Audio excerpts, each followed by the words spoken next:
Assalamualaikum warahmatullahi wabarakatuh. Kami dari kelompok 10 akan mempresentasikan tentang auditing di sektor pemerintahan yang beranggotakan 1. Vina Anggun Prastika, kedua Listi Oktavia, ketiga Atarik Yusuf, keempat Eni Noviana, yang kelima Wahyu Safitriana, yang keenam Novita Sari. Proses audit dalam sektor publik terdapat 4 tahap. Yang pertama, proses pengenalan dan perencanaan. Yang kedua, tahap audit. Yang ketiga, tahap pelaporan. Yang keempat, tahap penindaklanjutan. Dalam tahap proses pengenalan dan perencanaan, survei pendahuluan bertujuan untuk mendapatkan gambaran yang akurat tentang lingkungan yang diaudit. Review sistem pengendalian bertujuan menganalisis sistem manajemen organisasi, lalu membandingkannya dengan model yang ada, dan mencatat dugaan terhadap setiap ketidaksesuaian.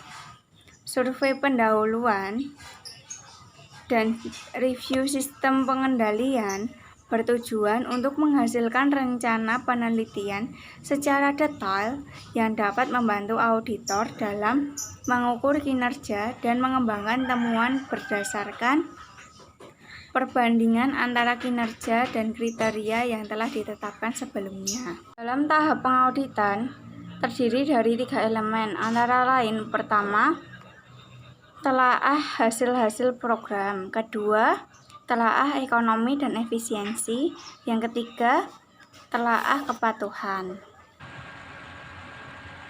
Oke teman-teman, kita lanjutkan ke komponen audit ya. A. Identifikasi lingkungan manajemen. B. Perencanaan dan tujuan. C. Struktur organisasi. D. Kebijakan dan praktik. E. Sistem dan prosedur. F. Pengendalian dan metode pengendalian. G.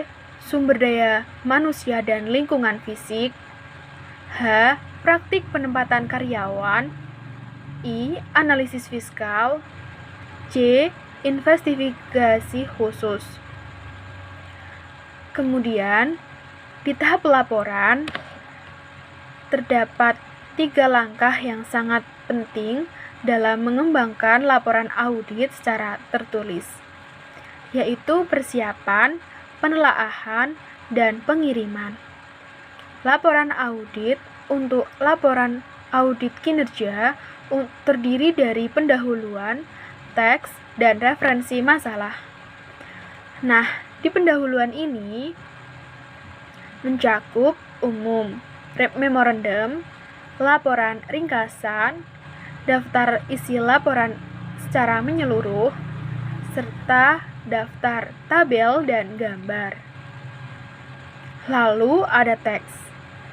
Teks mencakup pendahuluan, badan, serta komentar.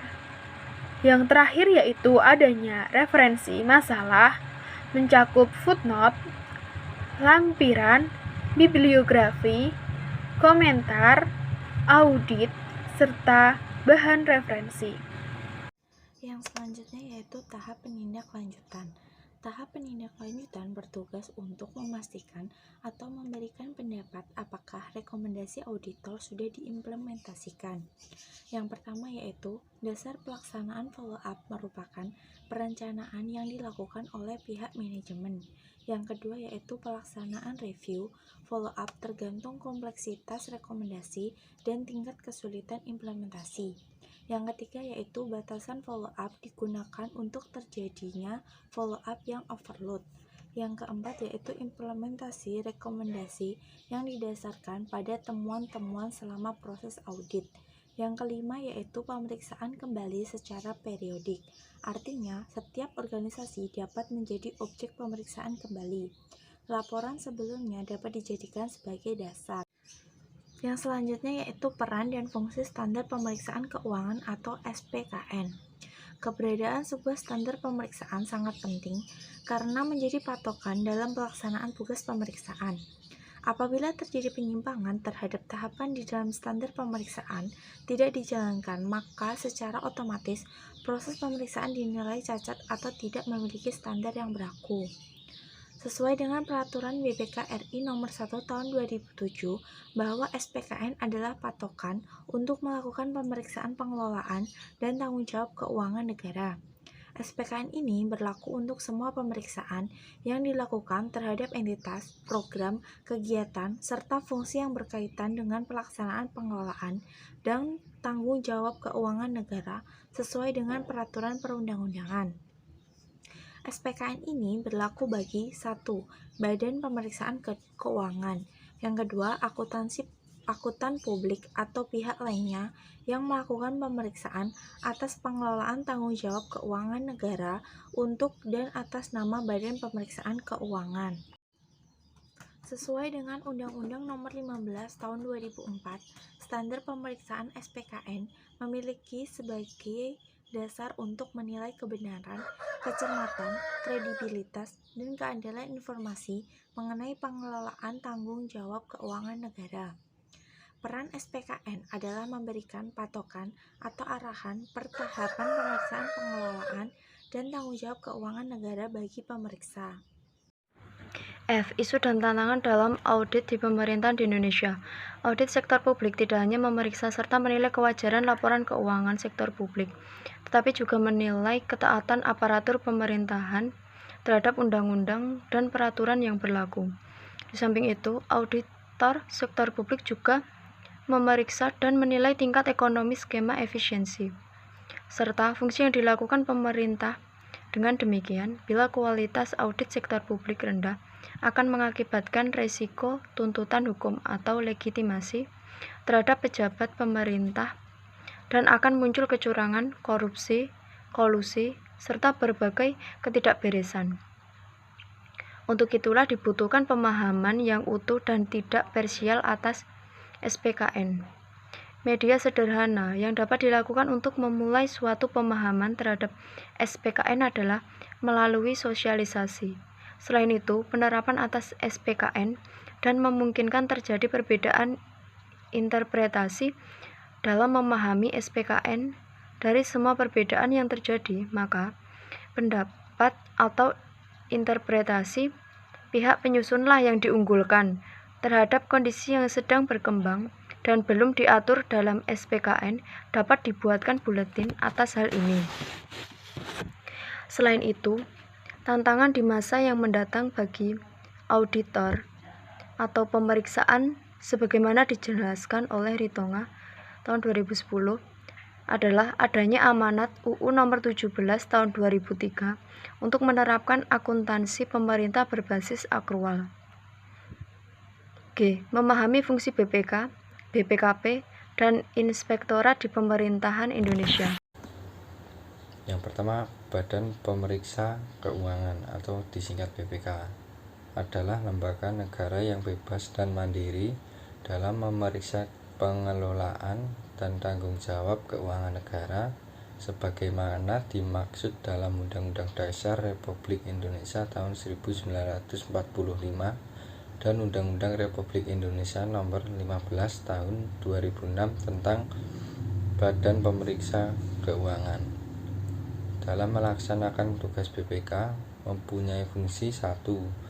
Fungsi operasional, yaitu melaksanakan pemeriksaan dan tanggung jawab keuangan negara dan pelaksanaan APBN. Fungsi ini dilaksanakan oleh Auditama Keuangan Negara. Yang kedua yaitu fungsi yudikatif, yaitu melakukan peradilan kontabel dalam hal tuntutan pembendaharaan. Fungsi ini dilaksanakan oleh Irutama Waninsus. Yang ketiga, fungsi rekomendasi, yaitu memberi saran atau pertimbangan pada pemerintah berhubungan dengan keuangan negara. Fungsi ini dilaksanakan oleh Irutama Renalev. Selanjutnya yaitu BPKP, Badan Pengawas Keuangan dan Pembangunan, yaitu lembaga audit internal pemerintah pusat, dibentuk dengan keputusan presiden, berada di bawah dan bertanggung jawab kepada presiden. Dalam melaksanakan tugasnya, BPKP menyelenggarakan fungsi yang pertama, pengkajian dan penyusunan kebijakan nasional di bidang pengawasan keuangan dan pembangunan. Yang kedua, perumusan pelaksanaan kebijakan di bidang pengawasan keuangan dan pembangunan. Yang ketiga, koordinasi kegiatan fungsional dalam pelaksanaan tugas BPKP. Yang keempat, pemantauan pemberian bimbingan dan pembinaan terhadap kegiatan pengawasan keuangan dan pembangunan. Yang kelima, penyelenggaraan, pembinaan, dan pelayanan administrasi umum di bidang perencanaan umum, ketatausahaan, organisasi, dan tata laksana, kepegawaian keuangan, kearsipan, persandingan, perlengkapan, dan rumah tangga. Selanjutnya yaitu Inspektorat Jenderal. Inspektorat Jenderal bertugas melaksanakan pengawasan fungsional di lingkungan Departemen Keuangan terhadap pelaksanaan tugas semua unsur berdasarkan kebijakan yang ditetapkan oleh Menteri dan peraturan perundangan yang berlaku. Fungsi Inspektorat Jenderal. Yang pertama, penyiapan perumusan kebijakan, rencana, dan program pengawasan. Yang kedua, pemeriksaan, pengujian, penilaian, dan pengusutan terhadap kebenaran pelaksanaan tugas, pengaduan, penyimpangan, dan penyalahgunaan wewenang yang dilakukan unsur-unsur departemen. Yang ketiga, pembinaan dan pengembangan sistem dan prosedur serta teknis pelaksanaan pengawasan. Yang keempat, penyampaian hasil pengawasan, pemantauan, dan penilaian penyelesaian tindak lanjut hasil pengawasan. Yang kelima, pelaksanaan urusan administrasi Itjen. Studi kasus. Waktu itu banyak media massa yang memberitakan bahwa kinerja BUMN payah. Terdapat 5 BUMN yang diteliti dan beberapa akuntan publik lokal dan asing yang ditemukan kerugian efisiensi sebesar 24,5 triliun dan berpotensi rugi yang jumlahnya mencapai 8,3 triliun dan USD 698 juta. 5 BUMN tersebut adalah PT Pelindo II, PT Jasa Marga, PT PTPN, PT Garuda Indonesia, dan PT Telkom. Kerugian berdampak kepada masyarakat. 1. Masyarakat yang menggunakan jasa perusahaan tersebut karena masyarakat harus membayar efisiensi yang dilakukan oleh manajemen perusahaan. 2. Masyarakat luas karena BUMN dibiayai dari uang negara yang notabene itu adalah uang rakyat yang dipungut dari pajak. Pengungkapan kepada publik atas kinerja perusahaan tersebut merupakan awal yang baik karena masyarakat tidak hanya memperoleh informasi tentang laporan keuangan. Manajemen perusahaan diharapkan mengelola perusahaan sesuai dengan standar dan peraturan yang ada. Namun, karena informasi yang diungkapkan oleh Kementerian BUMN merupakan proyek Letter of Intent dengan IMF, maka penyampaian informasi kinerja operasional perusahaan masih dipertanyakan karena bisa jadi hanya sekedar memenuhi. Dari segi teoritis, hal ini dinamakan audit kinerja. Analisis studi kasus. Tujuan value for money audit adalah untuk meningkatkan akuntabilitas lembaga sektor publik dan untuk perbaikan kinerja pemerintah. Auditing terhadap kinerja manajemen bertujuan untuk memberikan komentar mengenai pelaksanaan kewajiban mereka, apakah telah dilakukan secara ekonomis, efisiensi, dan efektif. Kemudian auditor akan memberikan rekomendasi atas kinerja manajemen. Rekomendasi ini akan ditindaklanjuti oleh manajemen dan hasilnya akan direview kembali serta dilihat apakah telah sesuai dengan yang telah ditetapkan dan sesuai dengan rekomendasi yang telah diberikan. Demikian presentasi dari kelompok kami. Apabila ada salah kata kami mohon maaf. Wassalamualaikum warahmatullahi wabarakatuh.